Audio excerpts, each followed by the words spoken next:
অল্প বৃষ্টিতে Kalain SR college রোডে জল জমে বিভিন্ন সমস্যার সম্মুখীন হতে হয় ছাত্রছাত্রীদের। স্থায়ী সমাধান চেয়ে স্মারকপত্র কাটিগড়া সার্কেল অফিসারের কাছে এনএসইউআই-এর। সত্যরঞ্জন কলেজে রোডে জমে যায় হাঁটু জল, যার জেরে চরম সমস্যার মধ্যে পড়েন ছাত্রছাত্রী এবং গ্রামবাসীরা। জমা জল নিষ্কাশনের জন্য স্থায়ী সমাধান চেয়ে কাটিগড়া সার্কেল অফিসারের সঙ্গে দেখা করলেন ছাত্র সংগঠনের কর্মকর্তারা। খুব শীঘ্রই স্থায়ী সমাধান হবে বলে জানিয়েছেন সার্কেল অফিসার। উপস্থিত ছিলেন কাছাড় জেলা এনএসইউআই-এর উপসভাপতি জামিল আহমেদ, কাটিগড়া সমষ্টি এনএসইউআই-এর আব্দুল জলিল, কাছিম উদ্দিন, হেলিম উদ্দিন প্রমুখ। আজকে আমরা কাটিগড়া এনএসইউআই কাটিগড়া সার্কেল অফিসে উপস্থিত হই এবং এসে কাটিগড়া সার্কেল অফিসার স্যারকে একটি মেমোরান্ডাম দেই।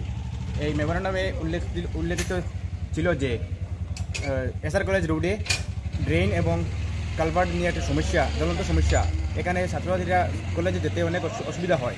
তাই আমরা সার্কেল অফিসে স্যারকে অনুরোধ করি যে ওনারা যেন এই কাজটি তাড়াতাড়ি সম্পন্ন করেন। সার্কেল অফিসার স্যার আমাদেরকে আশ্বাস দিয়েছেন, যেহেতু বর্তমানে ফ্লাডের অবস্থা ভয়াবহ চলছে, প্রায় 26টি গ্রাম আমাদের কাটিগড়ার ফ্লাডে তলিয়ে আছে এবং অনেকটি রিলিফ ক্যাম্প রয়েছে।